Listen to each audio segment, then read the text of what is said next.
I've seen corporates with wonderful strategic plans, great business cases. It all makes sense on paper until it doesn't.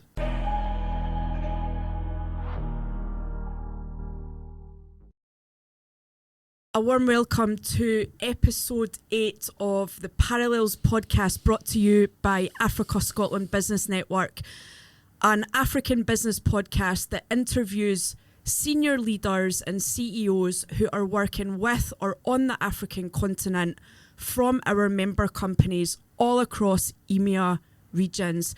We've got an absolute fantastic interview coming up in the studio today. We are joined by Zaeem Soofie, senior partner from one of the world's largest law firms, Dentons. We're absolutely proud here at Africa Scotland Business Network to have such an incredible company like Dentons in our network.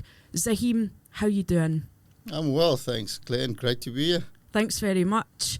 I know you're a busy guy, and Zaeem is going straight to his next appointment in about half an hour. So stay tuned with us on the Parallels podcast for the next 20 to 30 minutes. You are in for an absolute treat of an interview. Zaeem, can you introduce yourself to our audience, who you are and what you do? Sure. As Claire said, the name's Zaeem. If you can pronounce that, fantastic. We're going to be great friends. I'm a senior partner at Dentons. It's a global law firm. I'm based in the SA office in glorious Cape Town. What do I do? Well, I'm part of the management and the executive team. Prior to my current role, I was the managing partner of the firm for a few years, and quickly realized what hard work that is, and then got back to the front line of my clients in the trenches, and that's the energy sector and the ESG practice, and those are the two lanes I tend to stay in. So that's the stuff I do from day to day. Fantastic. And you said that you've been a lawyer before we started recording, that you've been a lawyer for most of your career. Absolutely. Is law something that you can be passionate about? Gosh, I think that's a deep question. I would like to say the short answer is yes. Okay. There are many great, passionate, gifted, impactful lawyers, not just in South Africa but the world over. And frankly, it's a demanding profession. You know, there's an old expression, it's a jealous partner. And if you don't have a passion for it and the drive, it will come through. It leaks out. Yeah, there are probably a few unhappy lawyers out there, but the really good ones are, they're keen on what they do. Is it like a purpose for them to use law to perhaps change the world or an industry?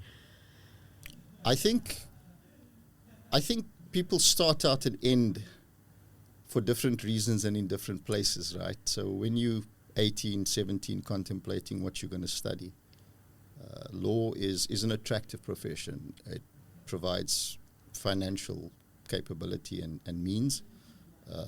It teaches you some fantastic skills. It's a good networking tool.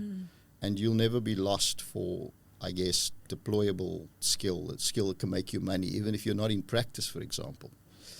But it's interesting how many lawyers become presidents, CEOs of corporations, and if there are any big corporations looking for a CEO, that's a hint. No, I'm just kidding. But on a serious note, lawyers have contributed massively, not just in South Africa, but elsewhere. And so I think, I think it's maybe a choice that people make for very narrow reasons. And as you journey through the law and legal practice and, what lawyers do, you find it's a path to some pretty interesting and crazy things. And talking of pretty and crazy things, we're right here in Africa, and Africa is becoming a massive player in the global economy. Absolutely. All eyes are on Africa right now. How do you think doing law could be different in Africa as opposed to doing law in other countries? Do you think there's a difference? Well, there is. Firstly, and it's something that not many colleagues or clients realize. So Africa is 53, 54 countries. And sometimes people speak about Africa in monolithic terms, as if it's a single country. Well, it's not. So by definition, the laws, the policies, the operating environment will tend to be very different from country to country and region to region within Africa. I think the second thing is that Africa has a heartbeat of its own, right? It understands concepts like ESG. ESG is not a northern or western invention. It's been baked into our culture. It's been baked into our values, been baked into our principles. I think the third thing is that we've been blessed with such immense talent. Some of the greatest, I'd say, intellectuals of our time have come out of the African continent. This week we celebrated Nelson Mandela, Mandela Day. And, you know, what needs to be said? What was Mandela? He was a lawyer. So I think there are learnings the world can take from African jurisprudence, from African local law, from African custom and values. And I think most importantly, as we move forward into this massive economic opportunity, look, Africa is a growth market.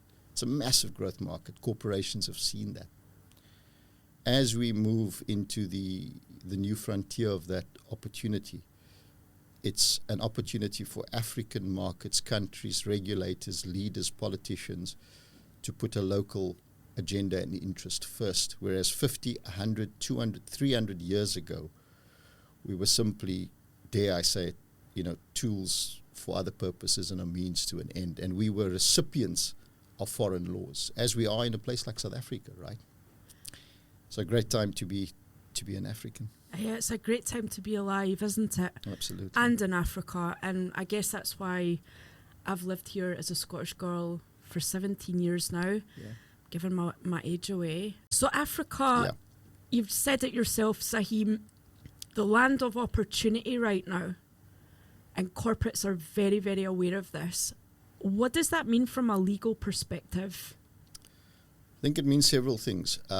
Firstly, from the perspective of the corporates, when you're trying to do business in Africa, firstly, you need to understand the landscape. That sounds obvious, but the learning points come out very quickly. I've seen corporates with wonderful strategic plans, great business cases. It all makes sense on paper until it doesn't. So understand the landscape. I think the second thing is, from a corporate or client's point of view, is surround yourself with good local talent, skill, knowledge. You cannot do business in Africa remotely from 6,000 miles away. It just doesn't work. Get good local advice. And I would say if you can afford to and if you can manage the sort of statutory implications, get boots on the ground at the right time. I think for regulators, for market participants in Africa, so the other side of the equation, it's an opportunity, I think, to be balanced about local interests and local advancement, as well as the value of foreign investment. I think you'll find that many of our African leaders are mature thinkers. They understand, they get economics, right? They see the value in foreign investment. They see the value in capital flows. And there are some successful examples, of course, some of them post-war economies. But I think coming back to the law, what it does is it allows the law to be an instrument for all things. It allows policies to be sympathetic, balanced. I think also progressive. You see, the one advantage we have in starting out in the 2000s now is an opportunity to redefine what legal frameworks and policies look like. And good examples, I think, are laws regulating petroleum, minerals and mining, even participation in things like the banking and finance sector, the telecom sector. I mean, Africa is a telecoms market of note, right? In volume terms, in subscriber terms, in dollar terms, in growth terms. Africa's growth trajectory is just second to none by all economic measures and insights. So I think, in a sentence, an opportunity to redefine what the law achieves and not just how it works and how it reads on the statute books, in my view. You're listening to the Parallels podcast brought to you by Africa Scotland Business Network. We have got Zaeem Soofie in the studio from Africa Scotland Business Network's member company, Dentons. They're the largest law firm in the world. Subscribe to us on YouTube and Spotify. Zaeem, is there an achievement that stands out for you in your career that you're allowed to share with us? Gosh, Claire, that's I certainly can share some examples. I'm not sure there was just one, and I don't mean that to sound the way it does. I think there are many examples of work that I look back on, and I think that was really magical, right? Recently we did some work for the Energy Crisis Commission under the aegis of the presidency in trying to help with the laws relating to our energy frameworks as part of solving load shedding, real crisis stuff.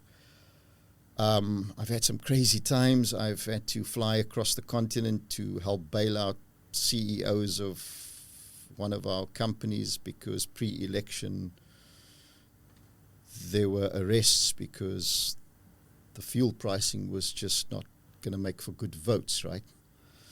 I've acted for comedians and had to go to criminal court for famous media folk in the entertainment space.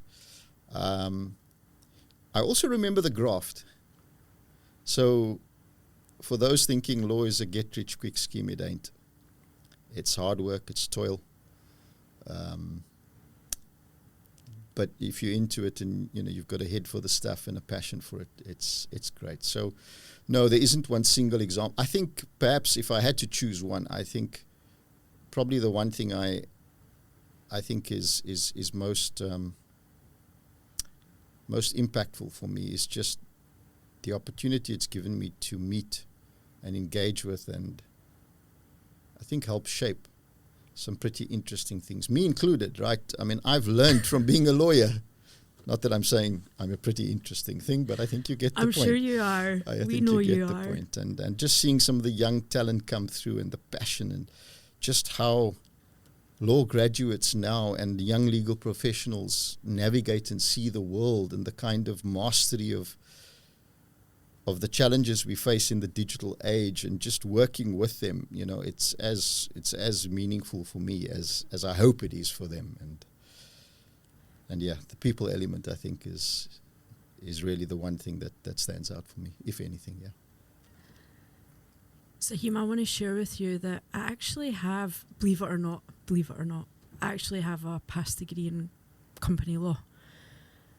And I took the business route, so I did my honours in business, and this interview today is making me slightly regret that. I should have stuck at law. I don't think it's too late. I might go back to study. We have 5 university member companies or member educational institutions in ASBN as well. I might go back and study law. And that's the great thing about Africa Scotland Business Network. You can meet leaders like Zaeem from all over Africa, Europe, into the UK. Zaeem, it's been an absolute pleasure having you on the Parallels podcast. I've just got one last question for you. Sure. What excites you about Africa? Everything. What keeps me rooted to the place is a different question. I think the people. As you know, I was blessed enough to be able to live with my family in the UK in some of the most, outstanding parts of southern or southwest England in Surrey. Rubbing shoulders with footballers and grand estates and having Europe on the doorstep and being able to travel anywhere and little things that I think folk over there take for granted. One of the reasons, if not the main reason, that brought me back, will always bring me back, has meant that I keep my roots in Cape Town, has been our people.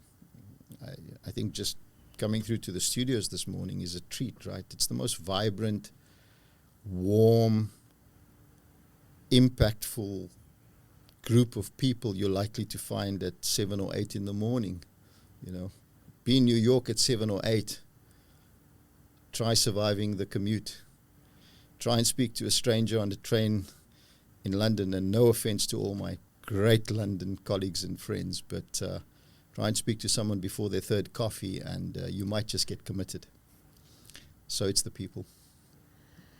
I totally share your sentiments, Zaeem, and we're also so grateful for your time. We know how busy you are at Dentons. Pleasure.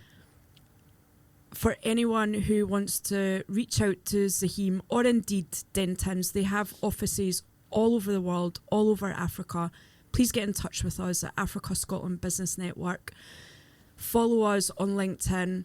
Our website is www.africascotland.network. And before you go, please subscribe to the Parallels podcast so we can ensure that we have even more fantastic leaders like Zaeem on our show. Thanks very much, ladies and gentlemen. Stay safe and stay connected.